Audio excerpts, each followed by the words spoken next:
How are we doing, everybody? Welcome to Bologna. Let me get rid of the backpack and I'll come back to you.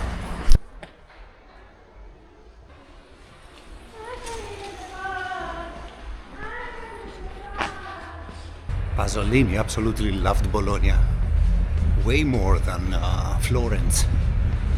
He considered Bologna a very living entity, and Florence kind of like a museum, you know?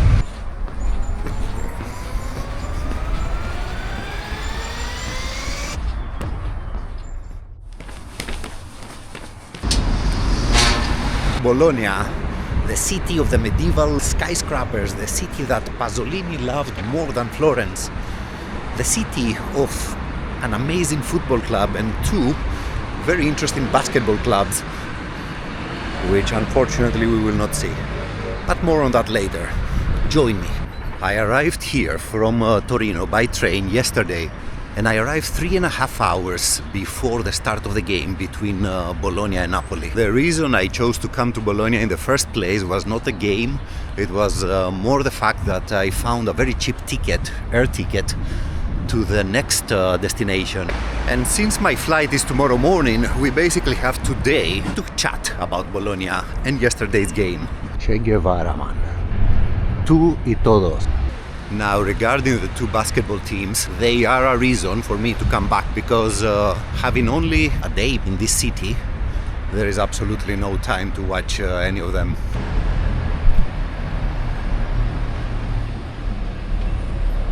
This is the street that leads to the stadium. Yesterday, this street was packed, man, with traffic. Everybody was going to that game. Bologna and Napoli fans alike. So I came to Bologna in the first place because I found a very cheap flight for the next destination. And it ended up quite good because it coincided with this game. So I searched for a ticket for the game and I found one of the last ones. And there's more.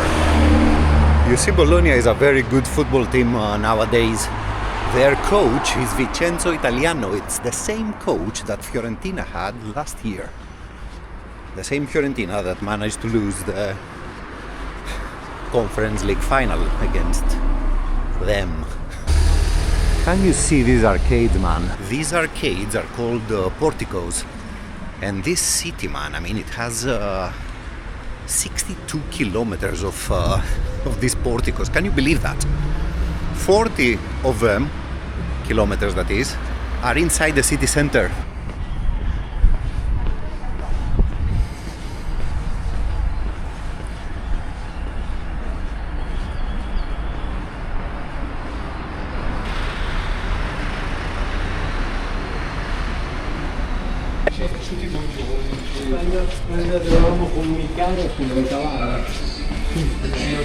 Ciao, sì, vorrei questo calzone con prosciutto e formaggio. La Fortitudo. Quando ero piccolo abbiamo giocato contro Virtus, sì, e perso. È perso? Dai. Un tifoso, per esempio, della Fortitudo e anche tifoso della squadra di calcio. Bologna, calcio, sì. A Bologna Calcio vanno anche tifosi del Virtus? Sì.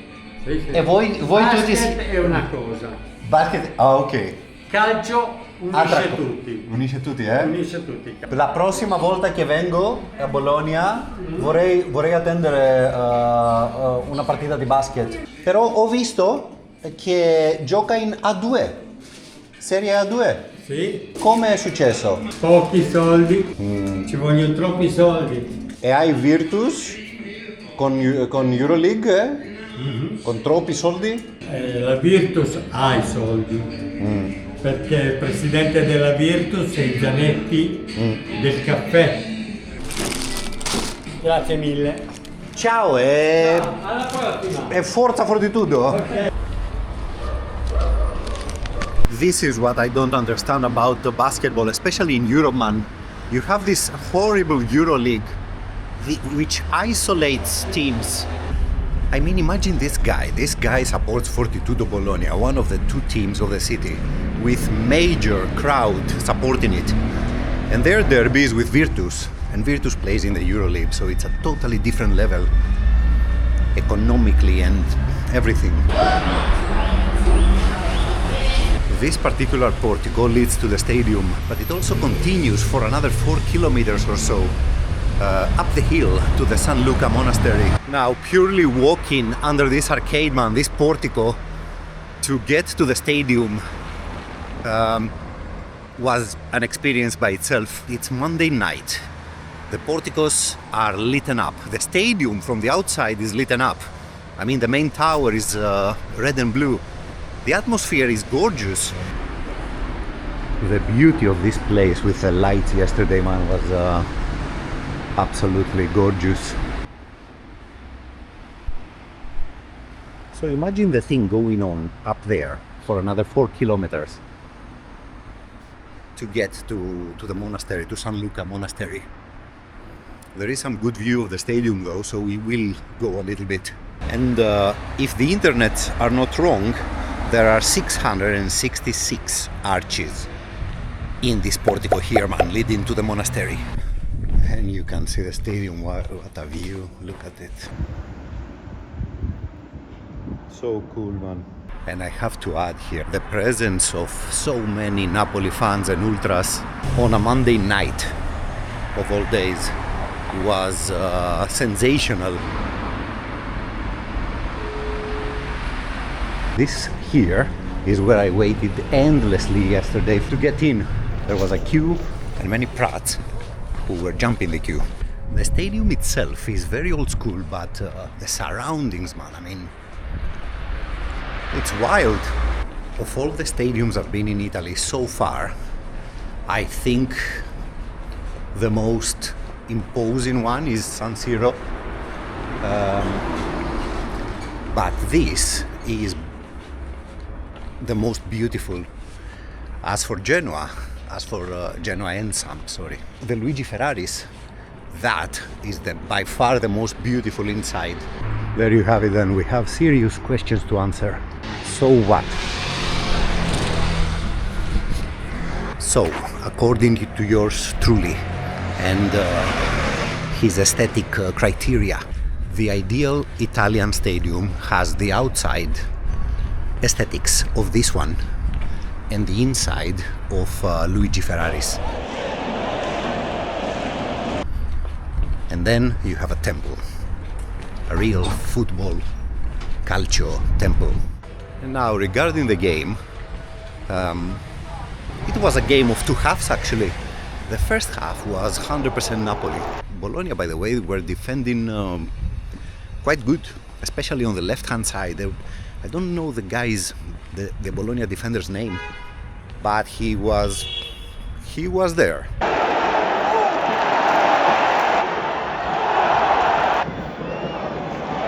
Napoli missed chances.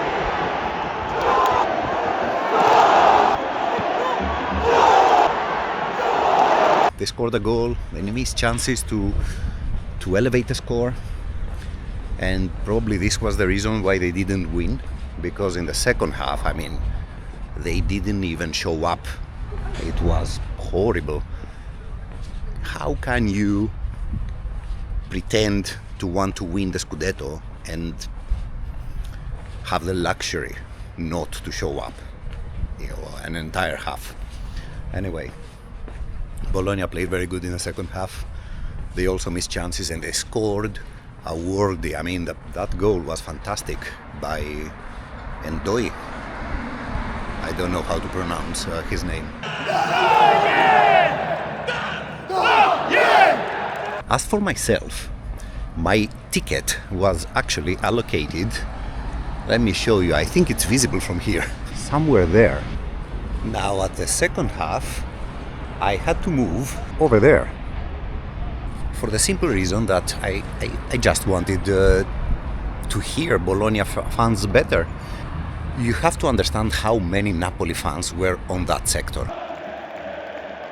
Look how many they are, man. It's insane. Where I was in the beginning. It's amazing. I mean, their support is amazing, and I think this is happening every time they play in the north. There are a lot of emigrants from Napoli to the north, man, and probably the entire south. I think all the teams from the south have great support when they play in the north. which is quite often nowadays. The quarter Andrea Costa, Zaragoza, remembers here The fallen partisans during the liberation wars in Italy.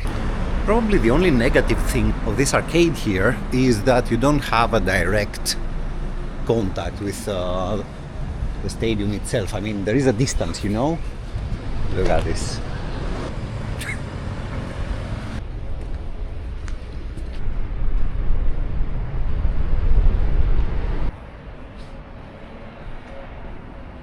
Look at this, man. So the portico design is even under the curva.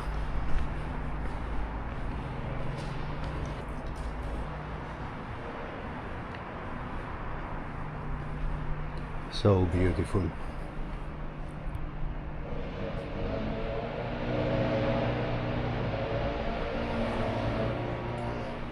So yeah, there you have it then. This would be the Curva Andrea Costa of the Bologna Ultras. This one here is, anyway, behind this red brick thing, is the only stand that has a cover. So at least you don't get rained upon.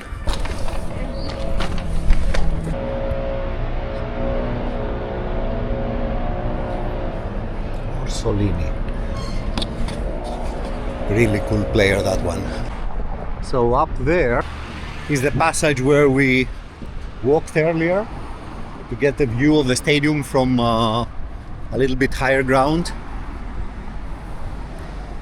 And I mean, it's amazing how it's isolated, you know?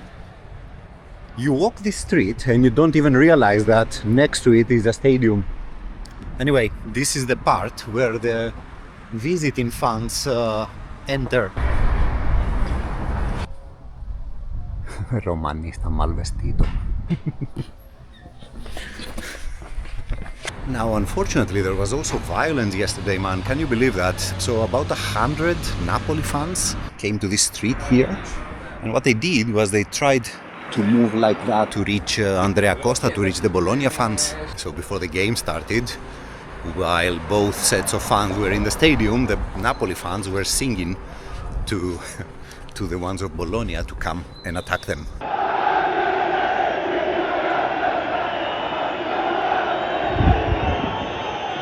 There you have it. It's so calm now. It's almost unbelievable. And they were also singing about the Bologna fans that they are friends of the police.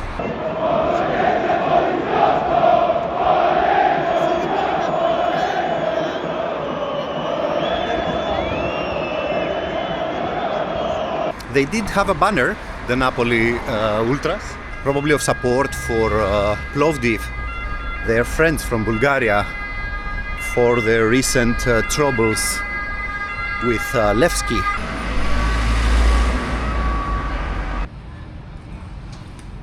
Check it out, man. Fortitudo. So, as we head to the center, I will show you what I filmed from the game yesterday. Bologna is in an absolutely wonderful form, by the way. They remind me of Atalanta last year. They are in a similar charging modus. Look at this beauty, man. Are you kidding me?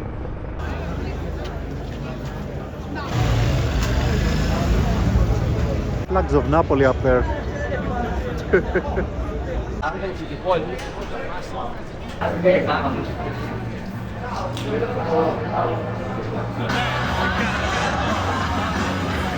We are very high, man. Prossimo viaggio, non perderci lezioni.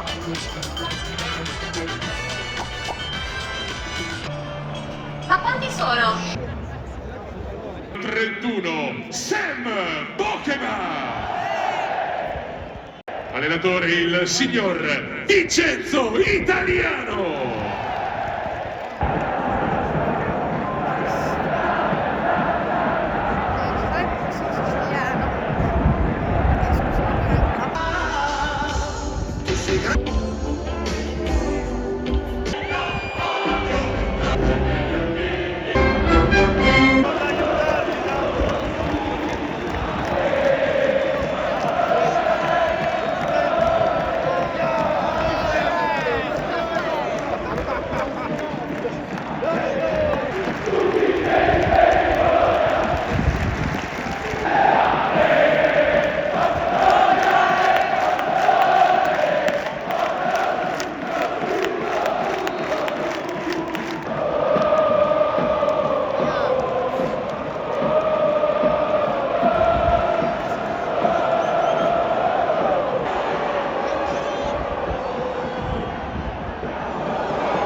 how many they are, man. It's insane.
What on earth does it take to be that cameraman, man? Il mini cicciolo.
It was on the line, man.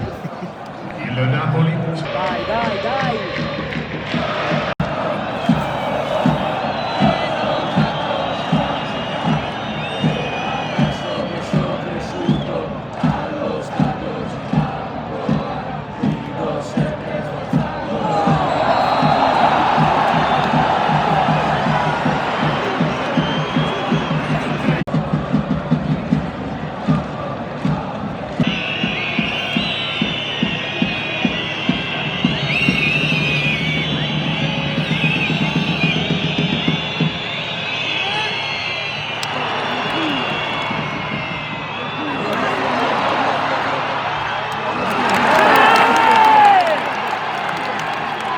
Napoli lost their biggest chance, man, in the 94th minute.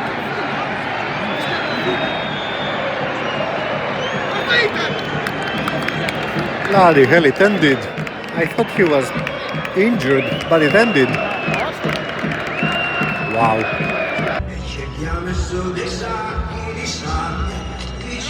Look at Bologna, man, they love Lucio Dalla.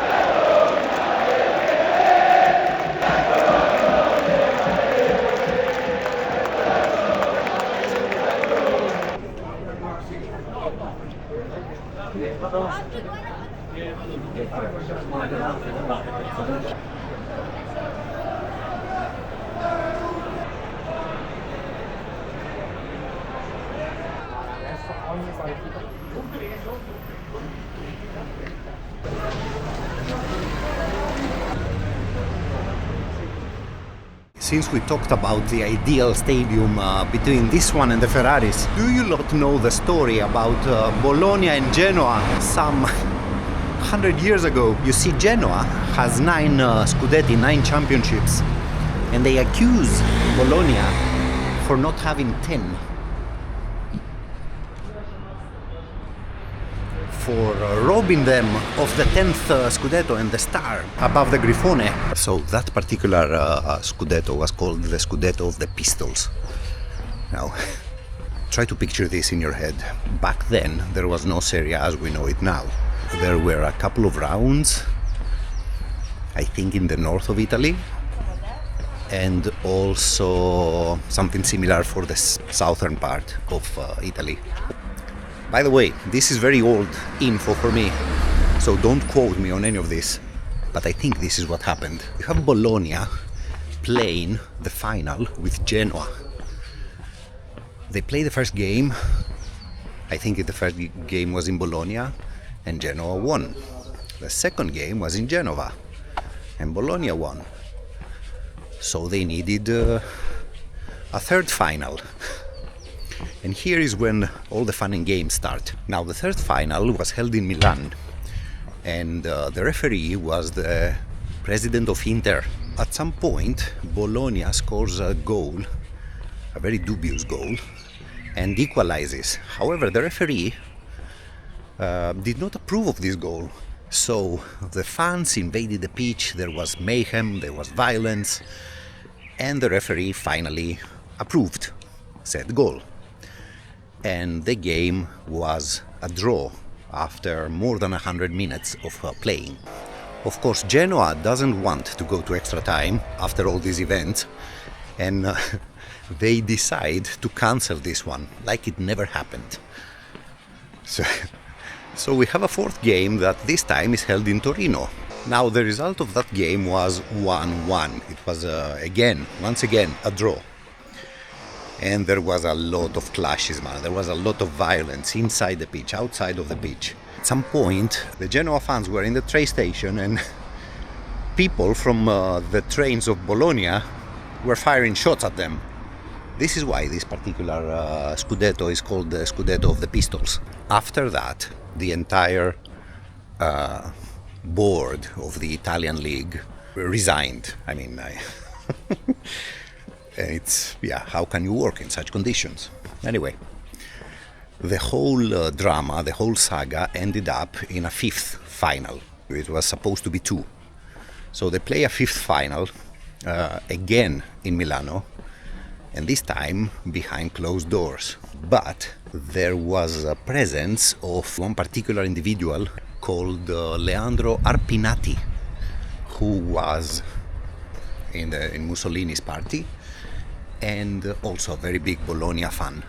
Basically, Genoa accuses still, I think, a century later, Bologna of, with the influence of said fascists, they won that game. It ended 2-0 for Bologna. So after all this drama, Bologna qualifies for the final and they play a team called Alba Roma, and they also beat them to become champions back in 1924. 1924, man.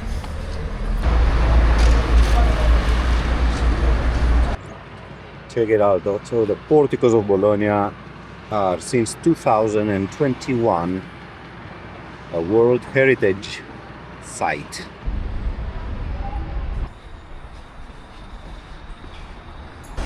Look at this thing, man. So this is extremely narrow. This portico is the narrowest of Bologna. I mean, I can literally touch almost the two sides. And what's funny is that the name of the street, it's nameless. It's senza nome. Insane. What is this shit, man? We're on a street without a portico. I feel naked. That didn't last long now, did it?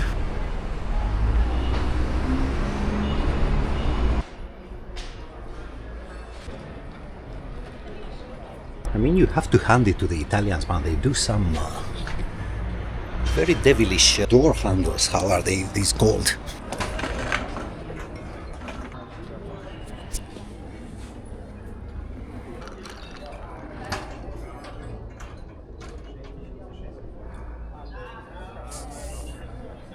Cheers. Right, so it's this here that this lot are famous for, aren't they?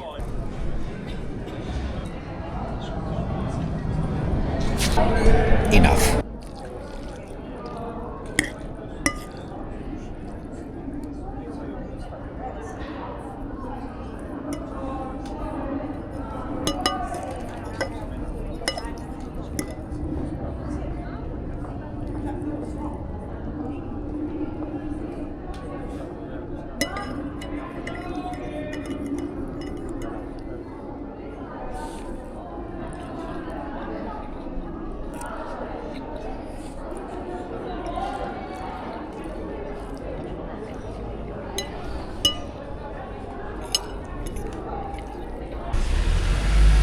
Check out Lucio, man.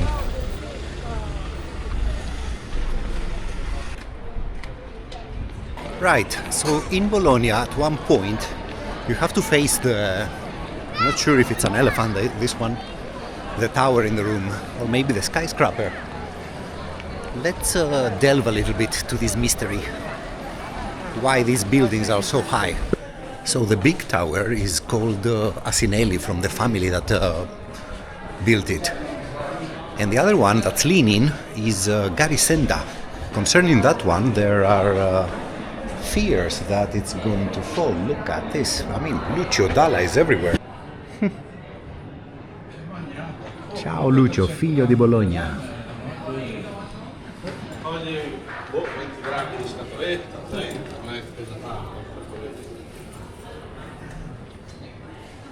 Very nice, man, very nice. Lucio Dalla is music genius. So the Garisenda is leaning, and the other one, the Asinelli, is 100 meters tall. That's double size the Tower of Pisa. And Bologna still has some 20 plus towers of various sizes. Ma si fermano in mezzo a cazzo? Bologna also has a cathedral that's extremely funny. From outside, that is. I mean, look at this thing, man. Built in phases.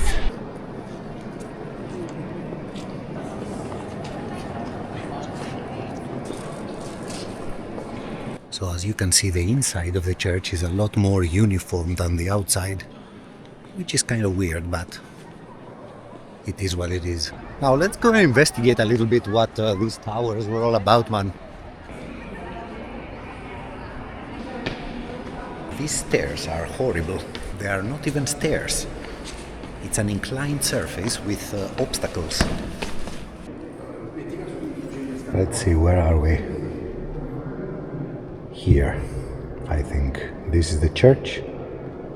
And we are here, Municipio, City Hall. This is Bologna.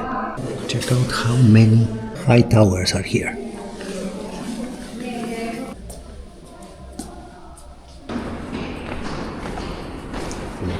The thing is more dangerous going down. So that image of Bologna that you saw back there in the museum is a little bit exaggerated, apparently. It's not very sure that these towers were as tall as they are on that model made in the beginning of the 20th century. So it's definitely not medieval. That, on the other hand, is medieval. It's built in the 1200s. And man like Dante mentions it in the Divine Comedy. That and the other one that's about to collapse. Hopefully not. So the main theory about these towers is that they were built by aristocrats back in the Middle Ages. And they apparently served as refuge in case of an attack, of a hostile attack. Basically, the family would live here, at the bottom of the thing, and in case of an attack, they would use that to hide. If you ask my opinion, these towers are the definition of campanilismo. I mean, look at this thing, man. It's just ridiculous. I think this is the first time that I'm bloody happy that the camera distorts. It proves a point. Torre degli Asinelli.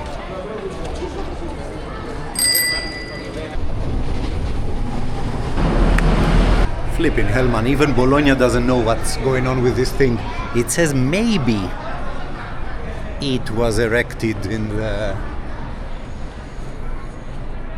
Whoa. Is this a good thumbnail or what?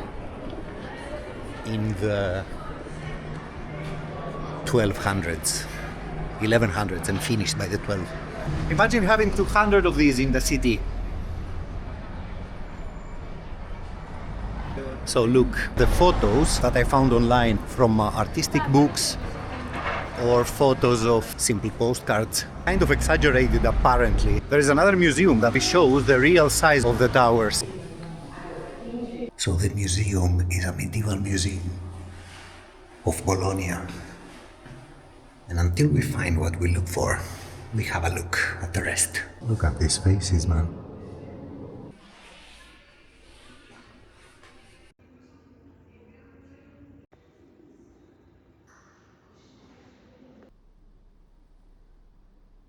Yeah, that's a good thumbnail, isn't it? Look at this, man. Two types of books, sacred and those tied to organizational forms of civic life. I mean, we're talking about books from the 13th century, man, eh? Right, so bear with me here. Look at this.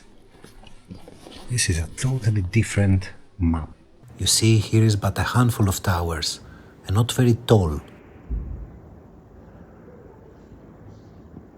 So I think the reality of the towers is something between this and all those illustrations that we see on the books. I mean, the other model in the other museum, I'm not entirely sure how accurate that thing is. It has been the inspiration, however, of some of the artistic illustrations of the thing. What a way to protect yourself against enemies. After the 12th, 13th century, all these families stopped building very high buildings and started building palaces for protection. Now, since we're talking about protection, various interpretations of this high tower phenomenon. And it's not only Bologna, man. I mean, we were in Florence, San Gimignano. Siena. This is the University of Bologna, the oldest university in continuous operation in the world.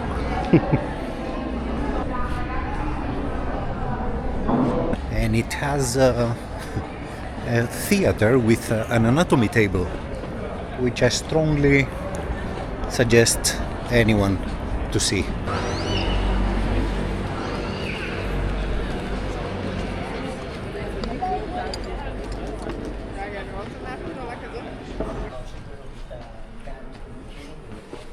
Look at this man. So it's severely prohibited for dogs to shit or urinate in the portico.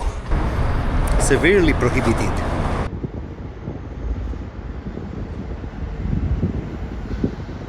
Poseidon. Is this the Bolognese Decumanus, man? Probably is, you know.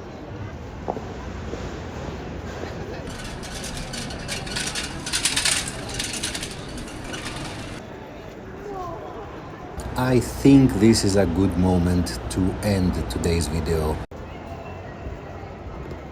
That's all from Bologna. See you in the next one. Bye bye.